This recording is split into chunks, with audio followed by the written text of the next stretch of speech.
दोस्तों, अगर मैं आपसे ये कहूं कि ये दुनिया जल्द ही खत्म हो जाने वाली है, तब आपका क्या रिएक्शन होगा?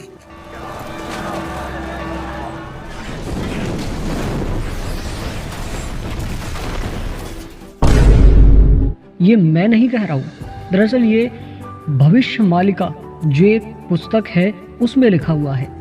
और ये भविष्य मालिका तब सबसे ज़्यादा चर्चा में आई जब सन 2020 में भारत में कोरोना आया, क्योंकि इसमें बहुत सारी ऐसी भविष्यवाणियां हैं जो सच साबित होने को हैं और कुछ सच साबित हो चुकी हैं। जैसे कोरोना महामारी की भविष्यवाणी, जापान में अर्थक्वेक की भविष्यवाणी। दरअसल इसमें ये खास तौर से बताया गया है कि कलयुग का अंत होना प्रारंभ हो चुका है। इस पुस्तक की सबसे बड़ी भविष्यवाणी ये है कि जल्द ही विश्व युद्ध होगा, और वो भी परमाणु बम के साथ। दोस्तों, जो इस भविष्य मालिका में लिखा है, क्या वो सब सत्य हो रहा है? नूतन वर्ष का आरंभ होते ही जापान में एक भूकंप आया, अर्थक्वेक 7.6 तीव्रता का। उसके बाद 24 घंटे में जापान की धरती 155 बार डोली। 1500 ईस्वी में लिखी गई इस पुस्तिका में नक्षत्रों की गणना कर बताया गया है कि कब क्या होने वाला है। जैसे कि कोरोना आया, जब शनि मकर राशि में प्रवेश किए तो कोरोना आया। आपस में बहुत सारे देश इसमें लड़कर खत्म हो जाएंगे, ऐसा इस पुस्तक में बताया गया है। दोस्तों, इस पुस्तक में लिखी हुई भविष्यवाणियां सच होंगी या नहीं, इस बात को जानने से पहले हम ये बात जान लेते हैं कि पुस्तक की शुरुआत कहाँ से हुई। हम चलते हैं 16वीं शताब्दी में। 16वीं शताब्दी में भारत के उड़ीसा राज्य में एक संत हुए, अचेतानंद। अचेतानंद दास उड़ीसा में पैदा हुए।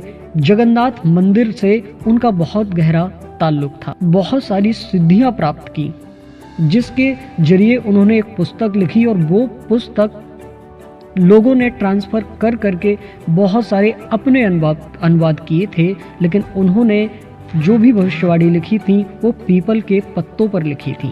वैसे हम दूसरे पुराणों की बात करें तो दूसरे पुराणों में जो वर्णन किया गया है कलयुग के उम्र का, तो वहाँ बताया जाता है कि कलयुग की उम्र 4,32,000 है, और जिसमें से अभी हम देख रहे हैं कि समथिंग 5-6 हज़ार ही उम्र गुजरी होगी। लेकिन ऐसा क्यों? उन्होंने बताया कि जगन्नाथ मंदिर के ऊपर से कोई भी चिड़िया बैठती नहीं है, और जिस दिन ये चिड़िया बैठने लगेंगी, गुजरने लगेंगी मंदिर के ऊपर से, और लोग इस बात को महसूस करेंगे, देखेंगे, कलयुग के खत्म होने का प्रारंभ हो जाएगा।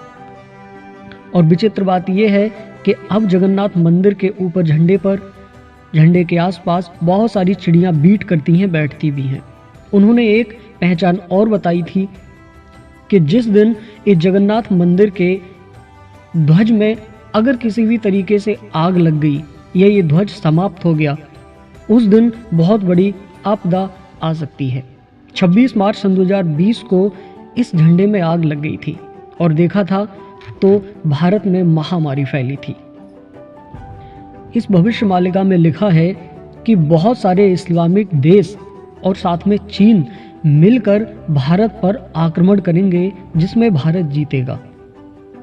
अब गौर करने वाली बात यह है कि उस वक्त भारत बहुत बड़ा था। अब गौर करने वाली बात यह है कि उस वक्त, जिस वक्त उन्होंने ये पुस्तक लिखी होगी, तब खास इस्लामिक देश नहीं होंगे, बल्कि भारत ही, बहुत सारे इस्लामिक देश भारत में ही समाये हुए थे।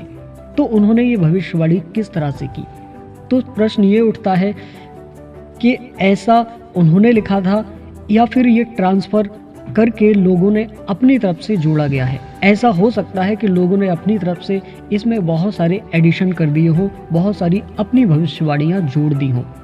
लेकिन वर्ल्ड वार की जो उन्होंने भविष्यवाणी की है वो भी सत्य होती दिखाई दे रही है। उदाहरण के लिए यूक्रेन रूस में लड़ाई हो रही है, हमास में लड़ाई हो रही है, इजराइल के आसपास लड़ाई हो रही है। तो आप देख रहे हैं, अगर इस तरह से लड़ाइयाँ छिड़ेंगी देश व देश में, तो कोई ना कोई देश एक दूसरे के पक्ष में आ जाएंगे और विश्व युद्ध छिड़ सकता है।